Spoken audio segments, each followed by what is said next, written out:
Brought to you by TechnoSpark 20 series smartphones.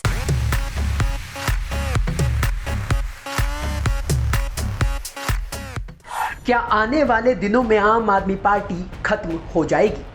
क्या आम आदमी पार्टी के सारे नेताओं का भविष्य खतरे में है? सियासी गलियारों में सवाल पर चर्चा तब से तेज हो गई जब से ईडी ने कथित शराब घोटाले मामले में अपनी 7वीं सप्लीमेंट्री चार्जशीट दिल्ली की राउज एवेन्यू कोर्ट में दायर की है, जिसमें ईडी ने दिल्ली के मुख्यमंत्री अरविंद केजरीवाल और आम आदमी पार्टी को आरोपी बनाया है। और ईडी की इसी 7वीं सप्लीमेंट्री चार्जशीट का कोर्ट संज्ञान लेता है या नहीं, इस पर सोमवार यानी कि आज सुनवाई होनी है।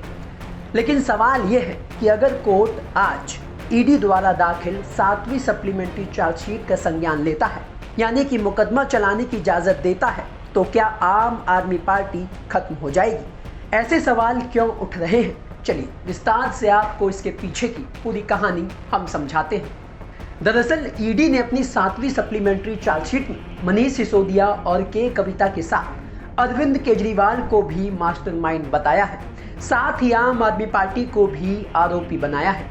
यानी कि पहली बार किसी राजनीतिक दल को मनी लॉन्ड्रिंग जांच में आरोपी के रूप में नामित किया गया है। ईडी ने कहा है कि पीएमएलए की धारा 70 के तहत आप कंपनी के रूप में मुकदमा चलाने के लिए उत्तरदायी हैं। ईडी का कहना है कि मनी लॉन्ड्रिंग जांच से पता चलता है कि अपराध की आय का इस्तेमाल आम आदमी पार्टी ने अपने गोवा के चुनाव अभियान में किया था। आम आदमी पार्टी ने गोवा चुनाव प्रचार में 45 करोड़ रुपए खर्च किए। यानी कि ईडी ने पूरी की पूरी आम आदमी पार्टी को ही इस शराब घोटाले मामले में आरोपी बनाया है। और अगर कोर्ट कथित शराब घोटाले मामले में आम आदमी पार्टी पर मुकदमा चलाने की इजाजत देता है, तो फिर मनी लॉन्ड्रिंग कानून के तहत मनी ट्रेल के सबूत मिलने पर पार्टी की संपत्तियों को जब्त किया जा सकता है। पार्टी को आरोपी मानते हुए उसके बैंक अकाउंट फ्रीज किए जा सकते हैं, जैसे शक के बिना पर सिसोदिया, संजय सिंह और केजरीवाल को जेल भेजा गया था। इसके अलावा भ्रष्टाचार के मामलों में किसी पार्टी की मान्यता रद्द करने का प्रावधान तो नहीं है, लेकिन संविधान का अनुच्छेद 324 चुनाव आयोग को ये ताकत देता है कि वह अपने विवेक के आधार पर कार्रवाई करे। इसका मतलब ये कि भ्रष्टाचार के आरोप साबित होने पर पार्टी की मान्यता भी रद्द की जा सकती है। यानी कि जिस तरह किसी मामले में किसी विधायक या सांसद के फंसने या दोषी पाए जाने पर उसकी सदस्यता चली जाती है, ठीक उसी तरह से अगर पार्टी दोषी पाई जाती है तो उसकी मान्यता पर भी सवाल खड़े हो सकते हैं। तो ऐसे में सवाल ये उठता है कि राजनीतिक दलों को सजा किस तरह दी जाएगी। मतलब ये कि अगर सिसोदिया या केजरीवाल को गुनहगार मानकर जेल भेजा जा सकता है, तो पार्टी को भी गुनाह की सजा मिलनी चाहिए।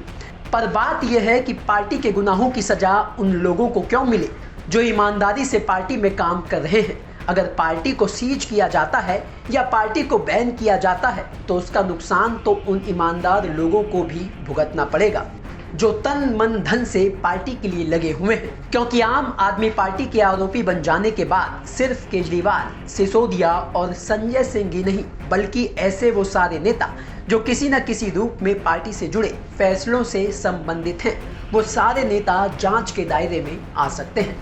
और ऐसी आशंका हम नहीं बल्कि अरविंद केजरीवाल का केस लड़ रहे अभिषेक मनु सिंघवी ने जताई थी, जब पहली बार कोर्ट में आम आदमी पार्टी को आरोपी बनाने का जिक्र उठा। तब उन्होंने कहा कि अगर प्रवर्तन निदेशालय ऐसा करता है तो उसका मकसद प्रॉपर्टी सीज करना, बैंक खाते फ्रीज करना है, जिसका सीधा मकसद किसी राजनीतिक दल को खत्म करना होगा। चुनावों के दौरान ऐसी चीजों का रणनीतिक तौर पर इस्तेमाल किया जा सकता है और राजनीतिक गतिविधियों को वित्तीय गड़बड़ियों के नाम पर कमजोर किया जा सकता है। और जो आशंका सिंघवी ने जताई थी, आजकल चुनाव प्रचार के दौरान लगातार अरविंद केजरीवाल पब्लिक के सामने इसका जिक्र कर रहे हैं।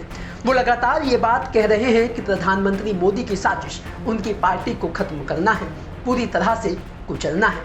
इसके लिए आने वाले दिनों में एक एक करके उनके सारे नेताओं को जेल में डाला जाएगा और चुनाव के बाद पार्टी के बैंक खातों को फ्रीज कर दिया जाएगा। तो क्या वाकई अगर कोर्ट आम आदमी पार्टी पर मुकदमा चलाने की इजाजत देता है तो केजरीवाल की आम आदमी पार्टी खत्म हो जाएगी? नियम तो यही कहता है कि एक्शन होगा, और अगर हुआ तो पार्टी रहेगी ही नहीं, सरकार रहेगी ही नहीं। बहरहाल अब देखते हैं कि केजरीवाल के गले की फांस बना ये शराब घोटाला कब तक हड्डी की तरह उनके गले में लटका रहेगा। ब्यूरो रिपोर्ट, दिल्ली तक।